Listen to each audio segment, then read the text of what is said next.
کہا جس کے پاس ذاتی مکان نہیں ہے نا وہ تو برباد ہو گیا.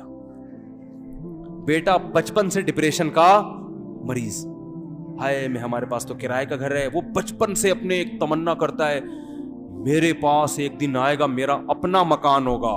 ہو گیا تو ٹھیک ہے, نہیں ہوا تو وہ ڈپریشن سے پہلے ہی دنیا سے چلا جاتا. یار ہو گیا ٹھیک ہے, نہیں ہوا تو دنیا مسافر خانہ ہے بھائی. پتلی گلی سے سب نے کیا کرنا ہے, بولو بھائی, جانا ہے. یہ کون سا گاڑی ہے, وہ اس کی گاڑی دیکھ لی. میرے پاپا بچہ گاڑی اور ٹانگے میں کوئی فرق نہیں ہوتا, صحیح ہے نا. ویژنری ہونا چاہیے انسان کو, کوئی لائف کا کوئی اچھا مقصد ہو جو آخرت سے کیا ہو, جڑ رہا ہو. پھر اس میں درمیان میں مکان بھی آ گیا تو ٹھیک ہے, گاڑی بھی آ گئی تو کیا ہے, ٹھیک ہے. سفر ہے, W11 میں بھی سفر ہو جاتا ہے. پیسے ہیں تو جہاز میں کر لو سفر, پیسے دیے تو بنا لے بھائی, اپنا مکان بنا لے. نہیں ہے تو کوئی ٹینشن کی بات. اب مکان کی جب بات آتی ہے نیگیٹو کمنٹس کی بھرمار. ایک خاتون نے کمنٹس کیے ہوئے تھے اس مولوی کی باتوں میں نہیں آؤ, اپنا مکان اپنا ہی ہوتا ہے. نیچے میرے نا بیان پہ کمنٹس لکھے ہوئے, اپنا مکان اپنا ہی ہوتا. عزت نہیں ہوتی جب تک اپنا مکان نہ ہو. لوگ عزت سے جب بھی ملتے ہیں جب آپ کا ذاتی مکان.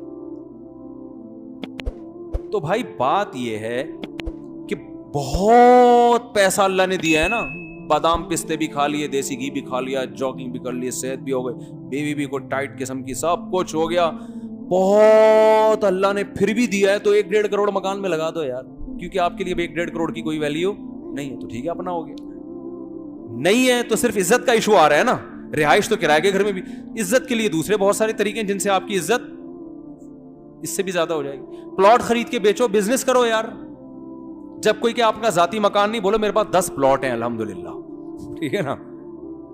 یعنی اتنی انویسٹمنٹ کر کے پھنسا کیوں رہے ہو, مسئلہ ہی ہے. رہائش کے لیے تو کرائے کا گھر بھی اسی اچھی قیمت پہ مل جاتا ہے یار. تو کیوں انویسٹمنٹ اتنی پھنسا رہے, وہ پھنسائے جس کے پاس بہت زیادہ پیسہ ہو. نہیں ہے تو چھوڑو یار, کھاؤ پیو موج مستی کرو, نکل جاؤ گے. اور جب مکان بنے گا نا تمہاری عمر کتنی رہ جائے گی. جن لوگوں نے بحریہ ٹاؤن میں بنگلے خریدے ہیں نا, اونر ہے, ان کی ایج جا کے پوچھو, کوئی 50 سال کے 55 کا تو رہ کتنا گیا. اور کورونا نے لپیٹ دیا, تو کورونا سے تو بہت سے لوگ لپٹ گئے.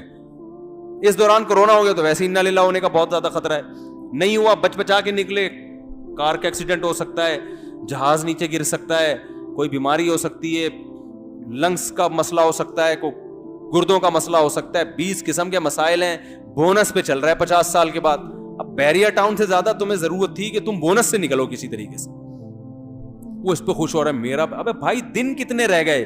دیکھو میں جس ایج میں ہوں نا ابھی, میں کوئی نیکا بہت بزرگ نہیں ہوں, لیکن بزرگوں کی تھوڑی سی جوتیاں سیدھی کی تو اتنا احساس رہتا ہے کہ اب مجھے ذاتی مکان میں ذرا بھی دلچسپی نہیں ہے.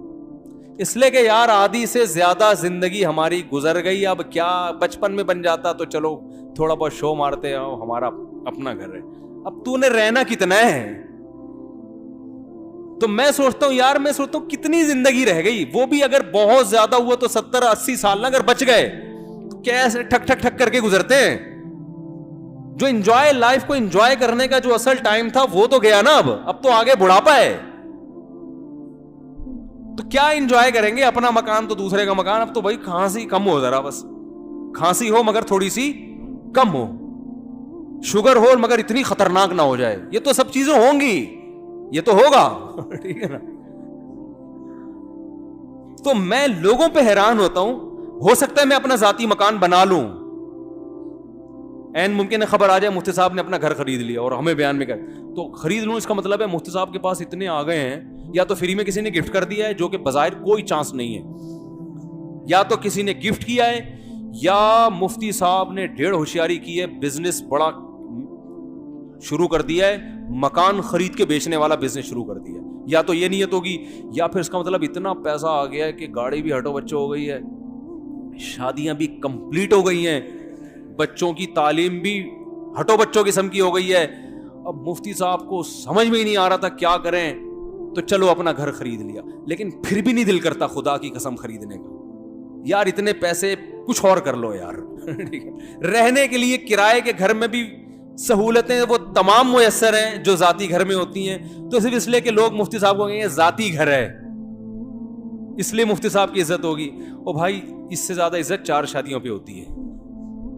صحیح بتاؤ, 1 کروڑ آپ کے پاس ہے, گھر بنائے ہوئے, 4 شادیاں کر لو, گھر میں عزت نہیں ہوگی لیکن گھر کے باہر بہت عزت ہوگی, سب تعارف کریں گے اس کی کتنی ہے, 4. مرد کا بچہ ہے, مرد کا بچہ. گھر میں نہ ہو تو آپ نے کو گھر میں عزت کس کو چاہیے ہوتی ہے؟ گھر میں تو ویسے بھی جتنی بھی عزت ہوئی تو ہوتی نہیں ہے. تو اصل تو سارے عزت ذلت کے مسئلے کہاں ہوتے ہیں؟ گھر کے. تو اس پہ زیادہ ہو جائے گی, ہوگی باہر ہی, یہ بتا دوں میں آپ کو, اندر بالکل بھی نہیں ہوگی. تو اندر تو کس کی, وہ ایک بیوی والوں کی کون سی ہو رہی ہے بھائی؟ وہ تھوڑے کم ذلیل ہوتے ہیں, 4 والے ذرا زیادہ ذلیل ہو جاتے ہیں. کوالٹی کا تھوڑا سا فرق ہے, لیکن ہوتے دونوں ذلیل ہی ہیں. عزت مزت صرف گھر کے باہر کی چیزیں ہیں. تو ویسے بھی گھر اپنا ذاتی مکان ہوگا تو گھر کے اندر تھوڑی وہ ہوتا ہے, وہ تو باہر جب لوگوں کو بتاتے ہیں. یہ سارے کھیل باہر کے ہیں, اندر کا تو دنیا ہی بالکل ڈفرینٹ دنیا ہوتی ہے باہر سے.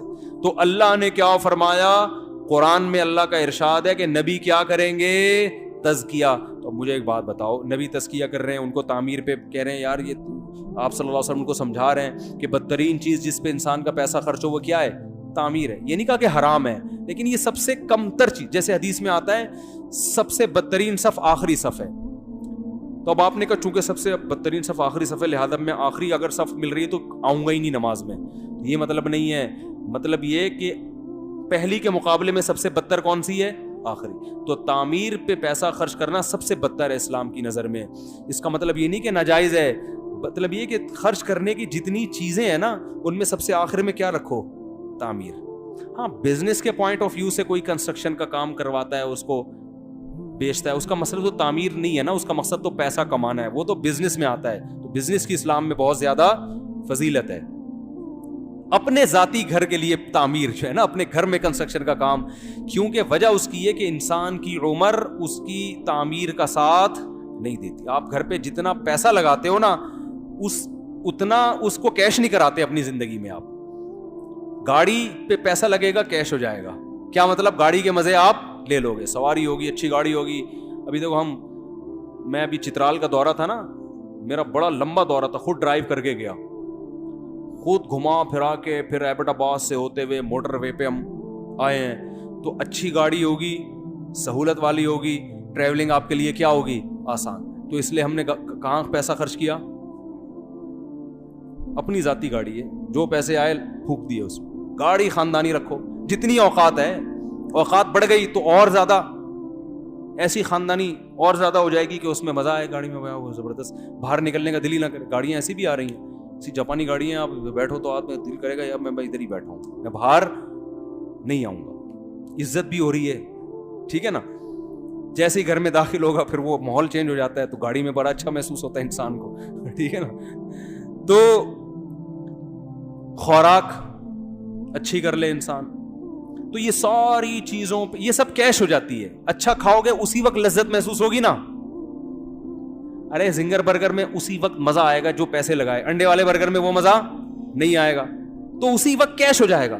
تعمیر پہ آپ نے 2 کروڑ 3 کروڑ 4 کروڑ لگا دیے, اتنا پیسہ پھونک دیا, لیکن آپ یہی رینٹ پہ گھر لے لیتے 20 سال میں بھی اتنا پیسہ نہ لگتا, اور یہ پیسہ بچا کے آپ اور لگژری لائف گزار سکتے. اچھا والا رینٹ پہ گھر لے لیتے, لوکیشن اچھی ہوتی, امریکہ میں لے لیتے رینٹ پہ, ٹھیک ہے نا.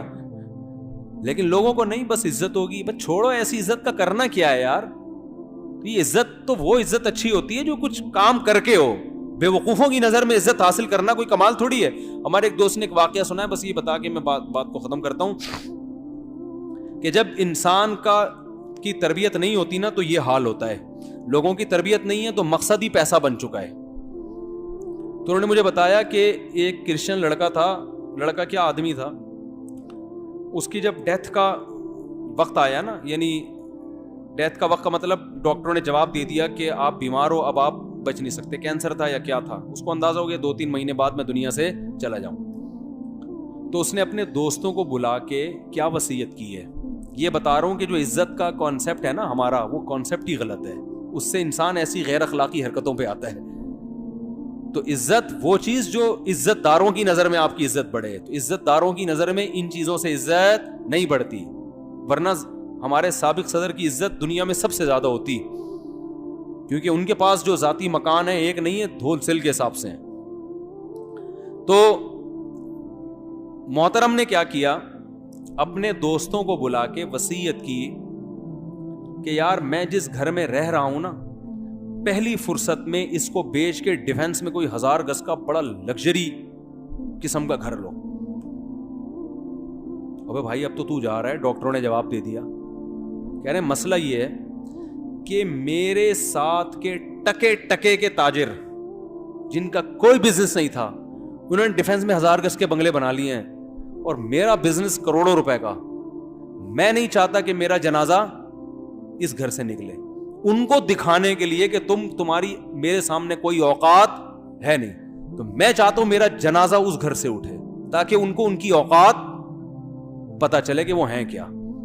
اور ایک فحش گالی بھی نکالی ان تاجروں کے لیے. وہ تو میں نے بتایا تھا نا معین اختر کا کہ ماموں کا کام کیا ہے. یار کیا ہو گیا, آپ لوگ ایسے بن جاتے ہیں جیسے کچھ ہوا ہی نہیں. اتنی مغز ماری کر کے میں نے بتایا تھا, وہ کلپ بھی دیکھ لیں کہ وہ ماموں کا کام صبح سے شام کیا ہے. حالات نے ایسا بنا دیا کہ وہ صبح شام کیا کرتے ہیں, گالیاں, بلب کے رشتہ داروں کو گالیاں. پھر میں نے اپنے واقعات بتائے تھے کہ میں نے وہ GTO 125 پہ کلر کروایا, کلر ٹیڑھا ہو گیا, تو ہمارا جو دوست تھا وہ ٹینکی کو گالیاں دے رہا تھا. حالانکہ گالی تو اس کو بنتی ہے نا, لیکن حالات نے ایسا بنا دیا. تو اس کو اتنا غصہ آ رہا تھا کہ ان تاجروں کو فحش گالی دے کے کہہ رہا تھا کہ یہ کمبخت چند ٹکے 2 ٹکے کے تاجر تھے, آج ان کے ڈیفنس میں 1000 گز کے بنگلے ہیں. میں اپنے جنازے سے دکھانا چاہتا ہوں کہ ابھی بھی تم میری خاک کے برابر نہیں ہو. اس کی نظر میں عزت کس میں ہے؟ بولو بھائی, اس میں. تو اگر آپ نے جو میدان کمپٹیشن کا اس چیز کو بنایا, اس میں ٹینشن کے سوا کچھ بھی نہیں ہے. ذاتی گھر میں بھی آپ کی عزت نہیں ہوگی, کیونکہ آپ کے گھر سے اچھا گلی میں کسی دوسرے کا بھی گھر ہوگا. کیونکہ گھر ایسا ہونا چاہیے, سرجانی ٹاؤن میں جو میرا گھر ہے اس پہ میری انسلٹ ہو رہی ہے. لوگ کہتے ہیں سرجانی میں رہتے, اورنگی ٹاؤن میں رہتے. وہ جو ڈیفنس میں میرے ساتھ دوست آتا ہے نا کمپنی میں جاب کرنے کے لیے, جب وہ بتاتا ہے کہ میرا گھر ڈیفنس میں ہے, میں کہتا ہوں اورنگی ٹاؤن میں, حالانکہ ذاتی گھر ہے, تو پھر لوگ کہتے ہیں کہ اس کو تو سلام کرتے ہیں, مجھے کوئی رشتے بھی نہیں ملتے نا آج کل. تو سب سے پہلے لوکیشن دیکھی جاتی ہے کہاں ہے. تو پھر جو ڈیفنس والا ہے وہ بحریہ ٹاؤن والوں پہ آج کل کیا کر رہے ہیں, جب سے پانی وانی بھرا ہے نا, کہ یار وہ بحریہ ٹاؤن میں اتنا بڑا بنگلہ, پھر بحریہ ٹاؤن سے آگے پھر آپ UK میں رہتا ہے بھائی, ٹھیک ہے نا, UK والا امریکہ میں رہتا ہے. تو اس کی تو کمپٹیشن کی کوئی انتہا ہے ہی نہیں, اس پہ تو نان اسٹاپ. آپ ابھی یہ سمجھ رہے ہو کہ میرا جب فلاں جگہ گھر ہو گیا تو میں مطمئن ہو جاؤں گا, یہ آپ کی بھول ہے. یہ آپ کو ابھی لگ رہا ہے, جب ملے گا تو مطمئن نہیں ہو گیا آپ. دنیا میں آج تک کوئی مائی کا لال ایسا پیدا نہیں ہوا جو اطمینان سے بیٹھ گیا ہو کہ بہت ہو گیا, بس انجوائے کریں گے لائف. نا نا نا نا نا نا, کہے گا یار اس کو بڑھاؤ. نبی صلی اللہ علیہ وسلم کی حدیث کبھی جھوٹی ہو سکتی ہے؟ آپ نے فرمایا کہ ابن آدم کو سونے سے بھرا ہوا جنگل مل جائے نا, وہ یہ چاہے گا کاش ایسے 2 جنگل ہوتے. کبھی بھی اگر ہوتا تو یہ ہمارے بڑے بڑے جو سیاسی لیڈر کرپٹ ہیں, یہ چین سے بیٹھ چکے ہوتے نا, کہتے یار بہت کھا لیا اب کیا کریں, اتنی لگژری لائف کے. اب دیکھو ٹھنڈک AC سے زیادہ ہو نہیں سکتی, گدے ملٹی فارم سے زیادہ اچھی کمپنی ابھی تک میرے علم میں نہیں ہے. گھر میں وہ گدے ڈال لیے, گھر بنا لیا بڑا, سوئمنگ پول بھی ہے, یہ بھی ہے, وہ بھی ہے, یہ بھی, سب کو. اب کیا کریں, تو ختم ہو جانا چاہیے نا بھائی, سب کچھ تو مل گیا. لیکن ہمیں لگ رہا ہے کہ اب ان کی سوچ ختم ہو جانی چاہیے, اس لیے کہ ہم ان کی جگہ ہیں نہیں. جب ہم ان کی جگہ آئیں گے تو ہم کہیں گے یار یہ تو تھوڑا ہے بہت, وہ فلاں ملک کا وزیر اعظم تو اس سے بھی زیادہ کما لیا. وہ پھر اپنے آپ کو وزیر اعظم سے مقابلہ کریں گے, یار فلاں نے تو 5 سال کامیابی سے لگا لے, مجھے 3 سال کے بعد ہی برطرف کر دیا.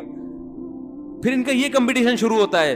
تو میرے بھائی, دنیا کی دوڑ ایک ایسی دوڑ ہے جس میں تھکنے کے علاوہ آپ کو کچھ بھی حاصل نہیں ہو. لوگ ہم سے کہتے ہیں مولوی صاحب آپ اتنے خوش کیوں رہتے ہیں؟ لوگ اکثر مجھ سے پوچھتے ہیں آپ نے تو ٹینشن کی کوئی چیز چھوڑی, 14 بچے ماشاءاللہ, اور شادی ایک آج کل ایک مصیبت بن جاتی ہے, پھر بھی ٹینشن. تو میں کہتا ہوں کہ میں وہ, ایک تو اللہ نے نیک لوگوں سے وعدہ کیا کہ مطمئن رکھیں گے, تو میں تو دعویٰ نہیں کرتا کہ میں نیک ہوں, لیکن اتنی بات ہے کہ کمپٹیشن کا شوق, وہ فلاں کی گاڑی اچھی تو میری گاڑی ایسے اچھی ہے, یا فلاں کے پاس گھر ہے تو ہمارا. او بھائی, مجھے جتنا ملا ہوا ہے میں سمجھتا ہوں کہ میں اس کا بھی مستحق نہیں. بھائی اللہ نے ہمیں ہماری حیثیت سے, ہماری حیثیت کیا ہے بھائی, ہم تو کون سے اتنے نیک ہیں, اللہ ہم سے نوالا چھین لے یہ اللہ کا حق ہے, لیکن اللہ نے نوالا نہیں. میں اس پہ خوش ہوتا ہوں, صبح میں نے پٹھان ہوٹل کا پراٹھا کھایا, آج بھی کھایا ہے, ایسا مزہ آتا ہے یار. پٹھانوں کے پاس ایسے کرارے پراٹھے بنتے ہیں, ہاف فرائی انڈا بھی تھا, چائے بھی کڑک سی بنی ہوئی تھی. وہ جب کھائے نا تو ایسا لگتا ہے کاکڑ دنہ ہو گیا. کاکڑ دنہ سمجھتے ہیں؟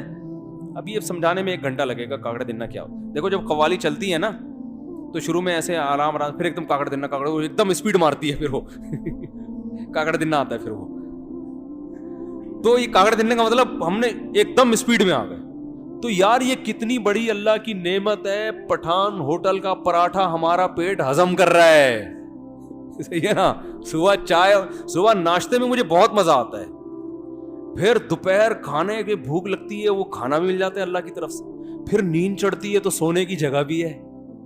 میں دوپہر قیلولہ لازمی کرتا ہوں, کیونکہ جب دوپہر بھوک لگے نا ٹائٹ والی, کھانے سے زیادہ لذیذ کوئی چیز, ایسا مزہ آتا ہے نا, ہٹو بچوں. میں کہتا ہوں یار اللہ نے مجھے جو نعمتیں دی وہ تو دنیا میں کسی کو دی نہیں ہے.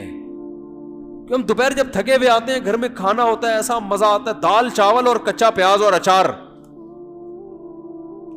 دال چاول صحیح طرح سے بنے ہوئے ہو, کچا پیاز ہو اور رائتے مائتا ہو, ایسا مزہ آتا ہے کھانے میں یار. پھر کھا کے آتی ہے نیند, آتی ہے کہ نہیں آتی. سونے کی جگہ بھی ہے, کوئی گورنمنٹ کی طرف سے سونے پر پابندی نہیں. پابندی ہو تو میں ٹینشن میں آؤں گا, نہیں سونا نہیں ہے آپ. ارے بھائی دماغ تھک رہا ہے یار, نیند آ رہی ہے, کوئی پابندی نہیں ہے, الحمدللہ لیٹتے ہیں, آنکھ لگ جاتی ہے, آدھا گھنٹہ 1 گھنٹہ سو کے اٹھے, پھر ایک غلط کام کرتا ہوں, کڑک چائے پیتا ہوں جو نہیں پینی چاہیے. لیکن تھوڑا بہت تو سٹا چلتا ہے نا. لوگ چرس پی رہے ہیں, ہیروئن پی رہے ہیں یار, اتنا میں اپنے نفس کو تسلی دیتا ہوں یار تھوڑا بہت غلط کام ہونا چاہیے, مزہ بہت ہے یار. چرسی ہیروئن چی کو وہ مزہ نہیں آتا کیوں, اس کا عادی ہو گیا ہے نا. پھر جب ہم آدھا 1 گھنٹہ سو کے اٹھتے ہیں, دماغ اتنا فریش. آپ دوپہر قیلولہ کر کے دیکھیں, رات 2 بجے تک آپ فریش رہیں گے. لوگ کم وقت کھانا کھا کے سوتے نہیں ہیں یار, اس سے بحریہ ٹاؤن میں آپ کا بنگلاؤ فائدہ نہیں ہے, کیونکہ جب آپ نے کھانا کھا لیا پیٹ بھر کے, نیند آئے گی, آپ سو نہیں رہے, دماغ فل ٹینشن میں جائے گا. تو کیا فائدہ یار, رات تک آپ بوکھلائے پھر رہے ہیں, چہرے پہ رونق ختم. ہم کیا کرتے ہیں, سو گئے. ایسی نیند آتی ہے, خاندانی تھکے ہوئے ہوتے ہیں, آدھا 1 گھنٹہ سو کے اٹھے, تھوڑا سا طبیعت میں چڑچڑا پن ہوتا ہے کیونکہ نیند سے اٹھے ہیں نا, منہ ہاتھ دھوئے, پھر اس کے بعد ایک کڑک سی خاندانی چائے لگائی. اس کے بعد کیا ہو جاتا ہے, کاکڑ دنہ. دوبارہ سے کیا ہو گیا, وہ جو صبح کاکڑ دنہ ہوا تھا نا ناشتے کے بعد, وہی کاکڑ دنہ کیا ہو گیا, بولو نا یار, وہی کاکڑ دنہ. دماغ فریش. پھر آپ اپنا جو بھی اسٹڈی کریں, مطالعہ کریں, کوئی ریسرچ کا کام کریں, بیان کے لیے کہیں جائیں, دماغ بالکل کیا ہوتا ہے, تھکاوٹ نہیں ہوتی, فریش ہو. بکری, آج میں اتوار بازار لگا تو بکری خریدنے چلا گیا, تو شاپنگ کا اپنا مزہ ہے یار. یہ والی بکری پسند ہی نہیں آئی, صاحب غیر خاندانی بکریاں لے کے گھوم رہے ہیں. ہم نے کہا بکری تو ایسی ہو کہ یار کھاتی سب ایک جیسا ہے, آؤٹ پٹ سب کا فرق ہوتا ہے نا, تو دودھ تو ہو نا اس کا. بکری کے دودھ کا اپنا مزہ ہے یار. صبح صبح بکری کا دودھ پیو, ایسی اچھی صحت ہو جاتی ہے, پیٹ ایسا تیزابیت ختم ہوتی ہے. لوگ خام خام اپنی ایک پرسنالٹی بنائی ہوئی ہے, بکری پالیں گے تو لوگ کیا کہیں گے, بکریاں پالتا ہے. ابے صحت کا بیڑا غرق. خالص دودھ آپ کو کہاں مل رہا ہے, یہ دودھ ہے جو مل رہا ہے آپ کو, اس میں گوالے کا اپنا دودھ زیادہ ہوتا ہے, اس نے جو اپنی چیزیں ملائی بھی ہوتی ہیں نا. تو بھائی اللہ نے اگر کوئی جگہ دی ہے, وسائل دیے, تو بکری پالو یار, اس کو کھلانے کا مزہ ہے, اس کا دودھ نکال کے پینے کا مزہ ہے. لیکن نہیں جی, پرسنالٹی ہماری ایک شخصیت ہے, تو ٹھیک ہے, مرو پھر جاؤ قبر میں مر کے. پرسنالٹی, شخصیت. ہم تو پالتے ہیں بکری, بڑا مزہ آتا ہے. مرغیاں بھی پالی ہوئی ہیں, انڈے کھاؤ, اس کے مزہ ہی اور ہے, دیسی انڈے کا ٹیسٹ ہی الگ ہے. تو خیر پھر جناب اس کے بعد جو بھی ہے, ہاں ٹینشن ہوتی ہے گھر میں جانے کے بعد, وہ ہر مسلمان کو ہوتی ہے. وہ تو گھر کے مسائل تو چلتے ہی ہیں نا, آج فلاں بچے کو یہ ہو گیا, تو آج فلاں کی بیماری, آج فلاں کی یہ آ گیا, فلاں کو یہ تو گھر میں. اور یہ ٹینشن ہم یہ سوچ کے انجوائے کرتے ہیں کہ یار اگر دنیا میں کوئی ٹینشن نہ ہو نا تو پھر سکون کا مزہ بھی نہیں ہے. تھکتا ہے تو سکون ملتا ہے نا. یہ اللہ نے انسان کو جو کچھ ٹینشنیں دی ہیں, یہ اگر بالکل ختم ہو جائے نا, بالکل بے فکرہ ہو جائے, تو یہ خود ایک بہت بڑی ٹینشن ہے. کوئی نہ کوئی ٹینشن پھلترو کی طرح چپکی بھی ہونی چاہیے آپ کے ساتھ. ٹینشن لیس ہو گئے نا تو سمجھو کہ دماغی مریض بن جاؤ گے آپ.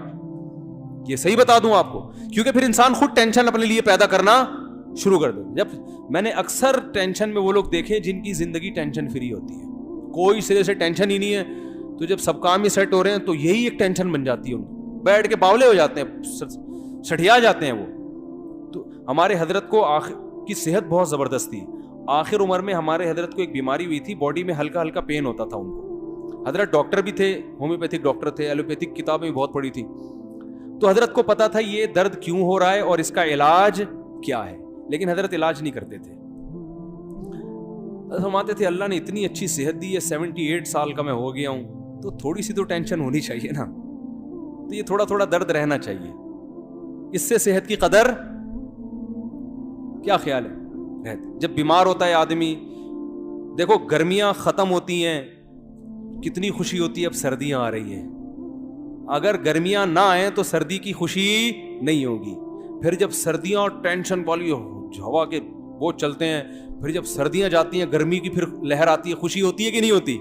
چینجنگ جو ہے نا, چینجنگ انسان کی لائف میں بہت زیادہ ضروری ہے. بھوک لگے گی, ٹینشن ہوگی تو پھر کھانے کا مزہ آئے گا. ہر وقت کھانا ہی میز پہ موجود رہے تو کھانے کا مزہ نہیں. اس لیے صبح ناشتہ کرو, پھر درمیان میں کچھ نہیں کھاؤ. ٹینشن ہونے تو تھوڑی بھوک کی, بھائی لوگ ٹینشن ہی نہیں ہونے دیتے. جیسے آفس میں گئے, چائے میں بسکٹ ڈبو ڈبو کے کھانا شروع کر دی, بھوک ہی نہیں لگنے دے رہے یار. بھوک کی تھوڑی ٹینشن ہوگی تو پھر کھانے کا مزہ آئے گا, اور پھر خاندانی نیند بھی آئے گی. صحیح ہے نا؟ تو اس لیے یہ جو شادیوں کی ٹینشن ہے نا, یہ ہر مسلمان کا فرض ہے کہ یہ پالے. ہر مسلمان کا فرض ہے کہ وہ شادیوں کی ٹینشن پالے, کیونکہ کچھ ہونے کو دنیا میں ہو نا, ٹینشن ہو, اور یہ وہ شارک مچھلی کی طرح وہ پیچھے بھاگے گی آپ کے, تو آپ کیا ہوں گے؟ ہنسی خوشی زندگی گزر. اور اللہ تعالیٰ بھائی ٹینشنوں سے بچا کے رکھے. تو اللہ کے قبضے میں ہے دل, اللہ چاہے تو دلوں کو پلٹ دے, ٹینشنوں میں ڈال دے. تو اس لیے دنیا سے دل نہ لگاؤ, دنیا کو مسافر خانہ سمجھو, اس کو W11 سمجھو, لٹکے ہوئے ہیں, کوئی مسئلہ نہیں ہے. وہ جو آگے سیٹ پہ بیٹھا ہوا ہے, کوئی ٹینشن کی بات نہیں, اسے سیٹ مل گئی, میں لٹکا ہوا ہوں, آگے جا کے اس نے بھی اتر جانا ہے اور میں نے بھی اترا, اور میرا اترنا آسان ہے لانڈی پہ, اس کو ٹائم لگے گا اترنے میں. تو ڈیفینس کے 1000 بنگلے میں رہ رہے نا, اس کی جان نکلنا آسان نہیں ہے. اس کی ایک ایک اینٹ سے, ایک ایک ٹائل سے روح نکلے گی. یار میں نے وہاں سے فلاں پہاڑوں سے یہ ٹائلیں اسپیشل اپنے واش روم میں لگوانے کے لیے ہے بھائی, اور میں جا رہا ہوں دنیا سے. اتنا سوچے گا نا وہ مرنے سے پہلے, یار یہ کیا ہو رہا ہے, میں نے ابھی بیریئر ٹاؤن میں اتنی ٹینشن سے ابھی گھر بنایا ہے یار, ابھی تو جانے کا کوئی تگ ہی نہیں بنتا یار. غریب آدمی فٹ پاتھ پہ لیٹا لیٹا, بولو وہ کہہ رہا ہے یار چلو شاید وہاں انجوائے کر لیں کچھ. تو یہی سوچے گا نا, یہاں تو کوئی انجوائے ہو نہیں رہی لائف, شاید کیا ہو جائے وہاں تھوڑی سی انجوائے, نکل لے یار, چلا لے جائے یہاں. تبھی تو چرسی کتنے آرام سے مر جاتے, اب چرسی نہ بن جائے گئی. تو انسان تربیت کا محتاج ہے, اور اللہ نے سب سے بڑی برائی جو انسان کی بیان کی ہے وہ کیا ہے کہ جب اس کو نصیحت کی جائے تو بجائے سدھرنے کے, نہ سدھرے اتنا غلط نہیں ہے, ہر آدمی پر نہیں سدھرتا, لیکن بڑا بدبخت وہ ہے کہ جب نصیحت کی جائے تو پھر اس کے اپوزٹ چلنا شروع ہو جاتا. تو معاشرے میں ایسے لوگ سب سے خطرناک اور اللہ کی نظر میں سب سے برے ہیں یہ لوگ, اور اللہ کہتے ہیں ان کا ٹھکانہ جہنم کے علاوہ کچھ بھی نہیں ہو, کیونکہ انہوں نے ہدایت کے سارے راستے بند کر دیے. یہ کہتے ہیں ہمیں کوئی سمجھائے نہیں بس, اور دوسرا درجہ یہ کہ ہمیں سمجھائیں لیکن ہم چلیں گے نہیں. اس کی امید ہے شاید کبھی سیدھے راستے پہ آ جائے, کیونکہ اس نے نصیحت کا راستہ اپنے لیے کھولا ہوا ہے کہ بھائی مجھے سمجھاؤ, میں غور سے سنوں گا, غلطی ہوگی تو اس کی اصلاح کروں گا, نہیں ہوئی تو مان لوں گا غلطی. اور تیسرا وہ ہے جو سب سے اعلیٰ لوگ ہیں, جہاں نصیحت کی بات ملتی ہے اسے فالو کرنا شروع کرتے ہیں. ایسے لوگ مارکیٹ میں شارٹ ہیں, دوسرے والے زیادہ ہیں, تیسرے ہول سیل کے حساب سے بھرے ہوئے کہ ان کو جب آپ چلاؤ تو الٹا چلنا شروع, بس نصیحت کیوں کی ایک دم الٹے چلنا شروع ہو جائیں گے. تو اللہ تعالی ہم سب کو سمجھنے کی, عمل کی توفیق عطا فرمائے.